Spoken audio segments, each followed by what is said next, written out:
Messieurs, j'aimerais vous demander de vous présenter, s'il vous plaît, pour nos auditeurs et nos lecteurs. Oui, bonjour, je m'appelle Alphonse Maindo. Je suis professeur de sciences politiques à l'université de Kisangani. Merci beaucoup. Et je suis aussi militant des droits humains, activiste de la société civile. D'accord. Donc, la zone de conflit de l'Est de la RDC contiendrait une part importante des terres rares, indispensables à la production de l'électronique. À votre avis, qui pourrait tirer profit de la confrontation entre la RDC et le Rwanda? Bon, vous savez, si on doit regarder les destinataires finaux de ce conflit par rapport aux matières précieuses, on connaît les multinationales qui peuvent tirer profit de ça. Quand on voit même les exportations rwandaises de coltan et autres qui ont considérablement augmenté et qui finissent chez les grands producteurs, hein. Donc, et les multinationales, principalement occidentales, qui sont finalement les destinataires de tout ça. Donc, en définitive, on pourrait dire que c'est les grandes multinationales occidentales qui bénéficient à terme de tous les conflits qui se passent là-bas. Et à votre avis, quelles conséquences cette situation pourrait-elle avoir sur les marchés mondiaux et les chaînes d'approvisionnement mondiales?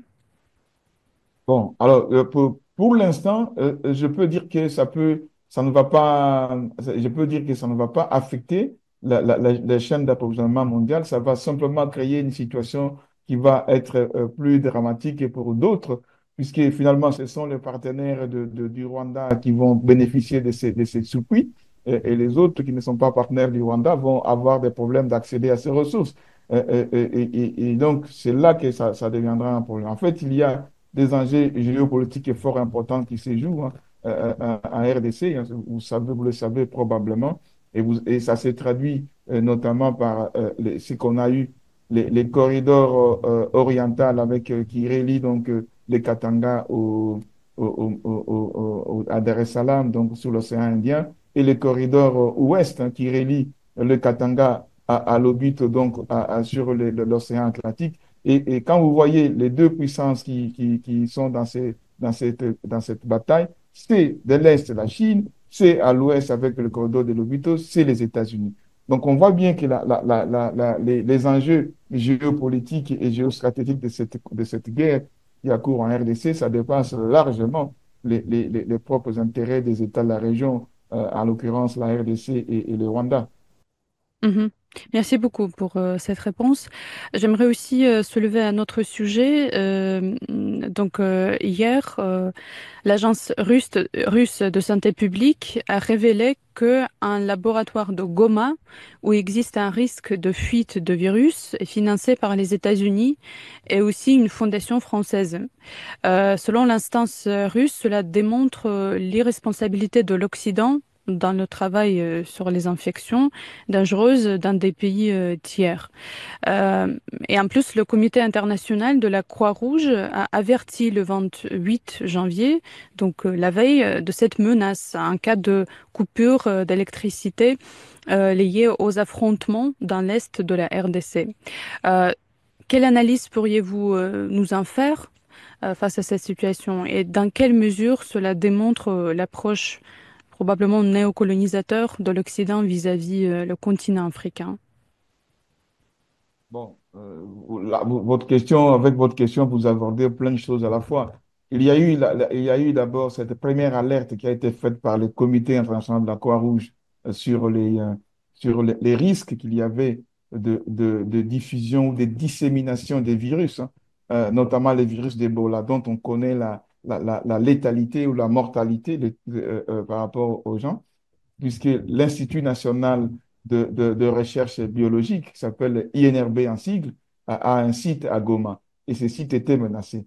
Alors, donc, vous voyez, lorsqu'il y a ce genre de conflit, normalement, on doit pouvoir sécuriser des endroits comme ceux-là, qui sont des sites stratégiques, parce que ça peut avoir des conséquences hyper graves pour aussi bien la population civile environnante, mais aussi pour toute la planète, parce que c'est un virus qui a un très fort potentiel.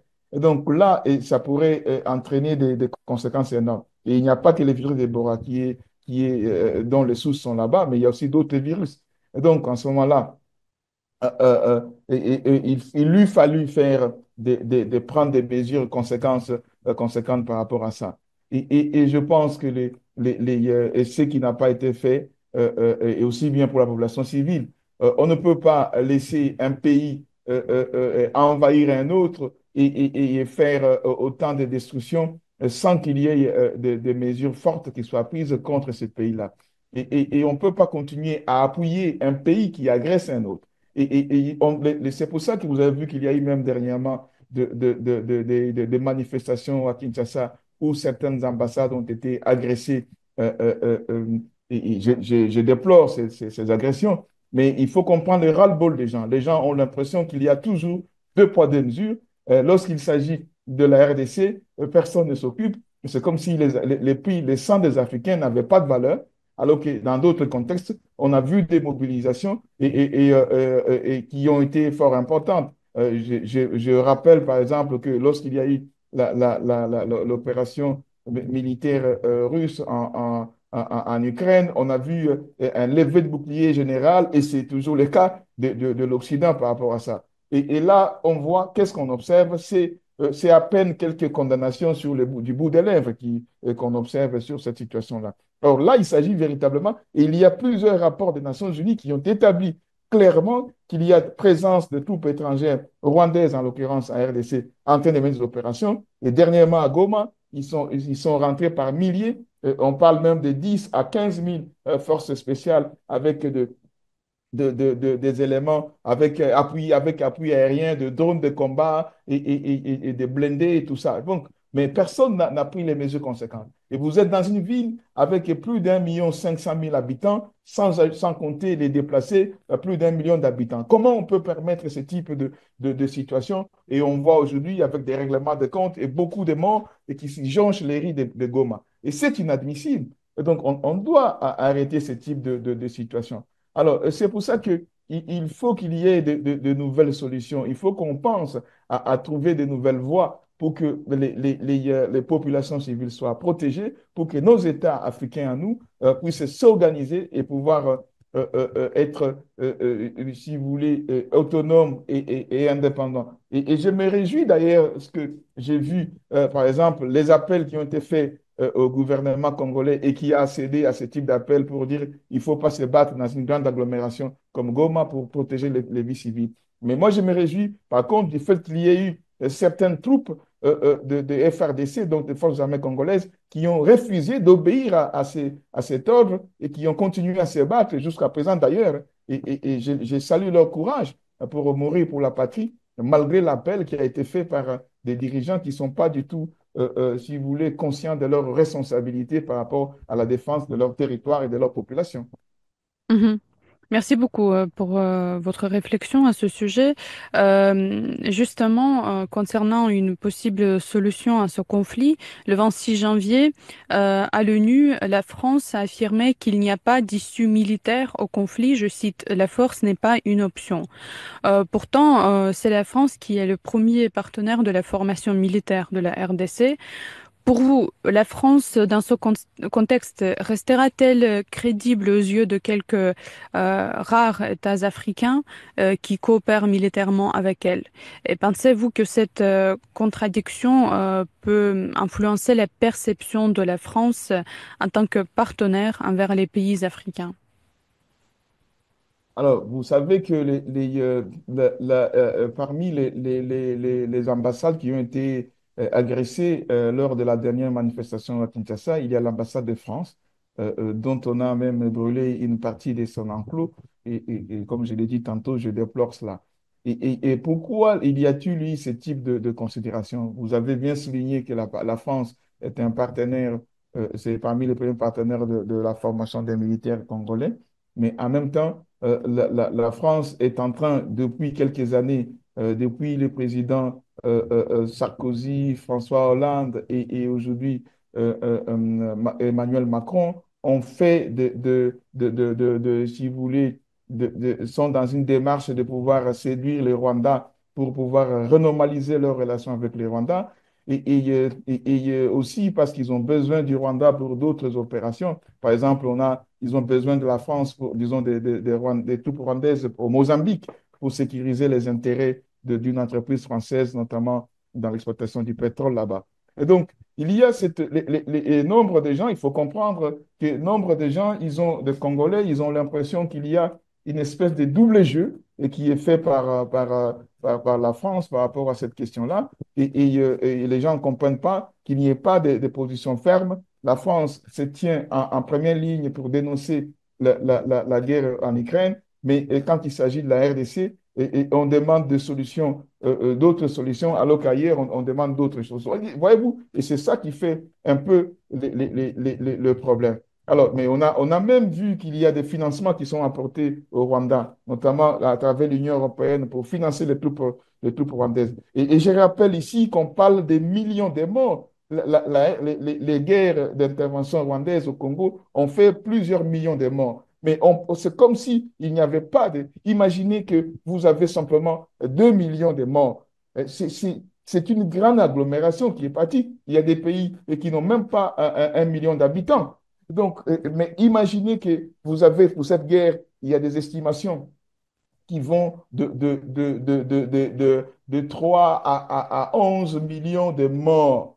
Voyez, et c'est énorme. C'est comme si on avait rayé, par exemple, la ville de Kinshasa de la carte du monde. Kinshasa, c'est à peu près 12 millions. C'est comme si on avait enrayé ça d'un coup. Et donc, ça, c'est des choses très graves. Et c'est pour ça que aujourd'hui, on peut se poser des questions. Qu'est-ce qu'on peut faire en termes de partenariat stratégique aujourd'hui avec certaines puissances, notamment occidentales et autres? Il faut que chaque pays essaie de défendre ses propres intérêts pour se rassurer et défendre son territoire. Mais je signale aussi que si on a ces problèmes, c'est parce que l'autorité congolaise, les dirigeants congolais n'assument pas leurs responsabilités pour se prendre en main, pour s'organiser. Parce qu'aucun pays n'a jamais sauvé un autre, c'est chaque pays qui doit s'organiser et qui doit se défendre et qui doit faire face pour garantir ses intérêts stratégiques et vitaux. On ne peut pas compter sur les autres. C'est comme la police. Elle vient toujours quand c'est trop tard. Et justement, vous avez évoqué le cas de l'Ukraine. Les militaires ukrainiens formés par l'armée française ont déserté pour la plupart avant même que leur unité ne soit déployée sur le front. En quoi cette situation est-elle comparable à celle qu'on observe actuellement euh, en RDC et aux défis militaires rencontrés par les nations africaines en général? Et quelles leçons pourraient être tirées pour la RDC et les autres nations africaines de cette situation? Bon, alors, moi, ce que je peux tirer, pour moi, la grande leçon, lorsque vous avez vous avez des troupes qui se mobilisent comme ça, des troupes qui arrêtent de se battre et qui se désintègrent, il y a une première leçon importante à tirer de ça, c'est que les gens considèrent que cette guerre dans laquelle on veut les amener n'est pas leur guerre. Il s'agit d'une guerre des autres. J'ai eu déjà à le faire remarquer dans un de mes papiers, déjà en 2001, s'agissant de la guerre des RDC, beaucoup de gens voyaient que c'était une guerre qui n'est pas la guerre des Congolais. Et c'est le parallélisme qu'on pourrait faire aussi en Ukraine. En fait, il s'agirait là, si vous voulez, d'une guerre qui n'est pas vraiment celle des populations ukrainiennes ou congolaises. C'est une guerre des puissances qui se battent pour leurs propres intérêts, mais qui finalement se servent des autres et on se cache derrière les autres et tout ça. Et malheureusement, ce sont les petits et ce sont les autres et qui trinquent à la place de véritables auteurs de ces conflits qu'on a. Et c'est ce qu'on disait tantôt, il y a les enjeux d'ordre stratégique, l'accès à des minéraux stratégiques et autres, qui font que les gens, ils font donc des guerres par délégation et qui, malheureusement, ça fait d'énormes dégâts dans nos populations. Alors, ça signifie qu'il faut qu'il y ait maintenant un changement de paradigme pour que nos forces de défense soient véritablement autonomisées, et nationalisées et que ces forces comprennent, soient formées donc pour être des forces nationales, d'intérêt national et pas des forces qui vont être contribuées à la protection des intérêts de puissances étrangères. Et ça n'a jamais servi nulle part. D'accord. Monsieur, est-ce que vous disposez encore de quelques minutes? Euh, C'est un- peut-être 2, 3 minutes parce que là, on est en train de m'appeler justement pour dire que je dois partir. Ouais. donc peut-être une dernière question, si, Hmm. Euh, justement, restant sur ce sujet de l'autonomie des nations africaines, les accords de défense avec la France sont souvent évoqués comme un frein à l'autonomie militaire africaine. Le Mali a notamment réussi à reprendre Kidal après avoir demandé aux troupes françaises de partir. Quels sont, selon vous, les principaux échecs de cette coopération et comment affecte-t-il la capacité des pays africains à se défendre et à se gouverner de manière autonome? Oui. Alors, vous savez, euh, il y a dans les relations internationales une chose très simple. C'est que chaque État poursuit ses propres intérêts. Lorsque vous laissez votre sécurité entre les mains d'une puissance étrangère, vous mettez vous-même en danger. Ça veut dire que c'est cette puissance-là qui décidera où et quand, comment, que faire. Et donc, vous n'avez aucune, si vous voulez, volonté autonome pour pouvoir mener les opérations qu'il faut. Et cette puissance-là peut regarder quels sont ses intérêts, peut faire aussi alliance, y compris avec vos propres adversaires, vos ennemis, pour vous nuire. Et donc, et c'est cela que un certain nombre de pays ont compris et qui ont suivi. D'ailleurs, c'est en fait, il y a une espèce de déferlement d'un sentiment anti-occidental et anti-néocolonial sur le continent africain aujourd'hui. Et ça se ressent parce qu'il y a eu énormément d'accords qui sont des natures si vous voulez, à compromettre la souveraineté des États africains, mais aussi et qui ont compromis aussi les devenirs, y compris les développements de ces États-là. Et donc, c'est pour ça qu'il y a ce sentiment un peu de rejet de l'Occident et qui gagne de plus en plus de terrain à travers le continent noir. Et il faut que les puissances occidentales puissent réfléchir et avec les élites africaines, avec la jeunesse africaine, pour considérer maintenant construire un autre partenariat, qui soit un partenariat véritablement d'égal à égal, un partenariat mutuellement avantageux. Et s'il n'y a pas ce travail de repenser de manière stratégique avec les Africains ce partenariat, et je crains que ça puisse se dégénérer et que ça puisse aller de mal en pire.